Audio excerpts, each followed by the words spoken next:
मैं डॉक्टर पूनम गोयल हूँ। मैं ऑब्स्टेट्रिक्स और गायनेकोलॉजी की प्रैक्टिस कर रही हूँ पिछले लगभग 35 सालों से। मैं मैक्स हॉस्पिटल में बैठती हूँ और मेरा अपना हॉस्पिटल भी है, पंचशील हॉस्पिटल के नाम से। मैं इस बारे में बात करना चाहती हूँ आज के हमें अपने बच्चों को सेक्स एजुकेशन और सेक्सुअलिटी के बारे में पढ़ाना चाहिए, बताना चाहिए कि नहीं बताना चाहिए। जो मेरी फीलिंग है, मुझे ऐसा लगता है कि हमें अपने बच्चों को ये इस चीज़ के बारे में ज़रूर बताना चाहिए। ये हमारी ज़िम्मेदारी है अपने बच्चों के प्रति, और इसके साथ-साथ में स्कूल और स्कूल टीचर्स की भी ज़िम्मेदारी है कि बच्चों को इस सारे सब चीज़ों के बारे में अवगत कराया जाए, ताकि वो बहुत अच्छे तरीके से अपने दिमाग में ठीक जो ख़्याल हैं वो रखें। बहुत से जो मिथ्स रहते हैं कि अरे ऐसा होगा तो वैसा होगा, या जैसे आप घरों में सुनते हो जी मेंस्ट्रुएशन हो रही है तो रसोई में नहीं जाना, अचार को हाथ नहीं लगाना, इस तरह के दकियानूसी ख्याल जिनका कोई मतलब ही नहीं है।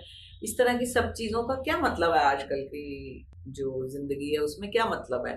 जबकि आप सब साइंटिफिकली सब चीज़ें जानते हैं, सब सब आपको पता है, तो फिर इन चीज़ों का कोई मतलब नहीं है। तो हमारे बच्चों को अगर ये सारी चीज़ें पहले से अगर समझाई जाती हैं, पढ़ाई जाती हैं, बताया जाता है, गुड टच बैड टच के बारे में आप बताते हो, आप समझा सकते हो अपने बच्चों को कि कौन आपको किस तरीके से देख रहा है, किस तरीके से छूने की कोशिश कर रहा है, क्या चीज़ ठीक है, क्या चीज़ खराब है आपके लिए। उससे क्या होगा कि बच्चा आपका आपके साथ में ओपन रहेगा, आपके साथ में बातचीत करने के लिए ज़्यादा कंफर्टेबल रहेगा। तो अगर उसे ज़रा-सी भी कहीं कोई प्रॉब्लम होती है, जैसे आपने सुना होगा बहुत सी जगहों पे जी बस का ड्राइवर ही बच्चे को तंग कर रहा है, या बस का कंडक्टर ही बच्चे को तंग कर रहा है, इस तरह की कोई चीज़ है, बच्चा डर जाता है, उसको वो लोग डरा देते हैं कि नहीं आपने ये बात नहीं बतानी अपने मम्मी-पापा को। तो अगर बच्चा आपके साथ में ओपन है पहले, तो वो फ़ौरन आपके साथ में शेयर करेगा, और जो भी कोई प्रॉब्लम है वो फ़ौरन रेक्टिफ़ाई हो जाएगी। और उसके साथ-साथ में अगर आप एजुकेशन नहीं देंगे बच्चे को, तो आप ये तो समझे ना कि बच्चे को कहीं से कुछ पता चलने वाला ही नहीं है। बच्चा फिर कहाँ इंटरनेट से समझेगा,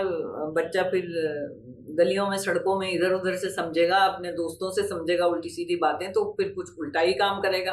एंड कुछ लोग ऐसे सोचते हैं कि अगर हम बच्चों को ये पहले से ही पढ़ा देते हैं और पहले से ही ये सब सिखाने लग जाते हैं, जब बच्चे अभी मेंटली प्रिपेयर्ड नहीं है इस चीज़ के लिए, तो इससे वो और ज़्यादा इस चीज़ में इंडल्ज होने की कोशिश करते हैं, और ज़्यादा सेक्सुअल एक्टिविटी करते हैं, और ज़्यादा ये सब काम करने की कोशिश करते हैं। तो लेकिन मेरा ऐसा मानना नहीं है। मुझे ऐसा लगता है कि अगर बच्चे को सब कुछ पता है, तो उसको ये भी समझ में आता है कि अगर मैं ये काम करूँगा तो उसमें क्या नुकसान है मेरा?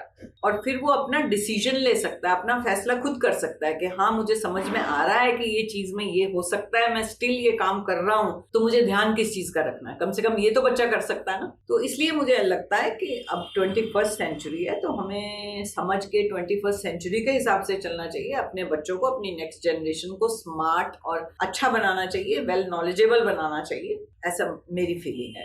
अगर हम ऐसा अपने बच्चों को बताते हैं, उनको समझाते हैं, तो उनको उनकी बॉडी के बारे में पूरी चीज़ें समझ में आती हैं।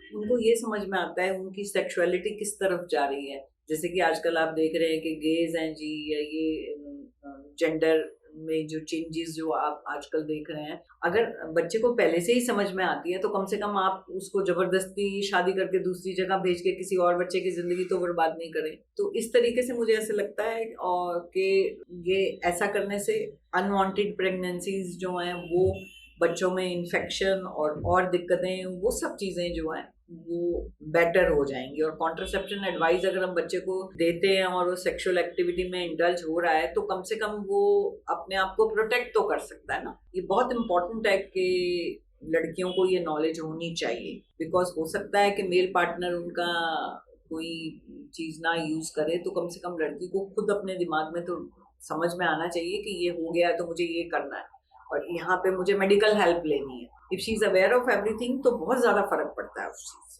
तो इसलिए मुझे ऐसा लगता है कि डब्ल्यूएचओ की भी यही रिकमेंडेशन है कि age appropriate comprehensive sexual education should be given to all the children, and it should be given at the family level, at the level of the school, at both places.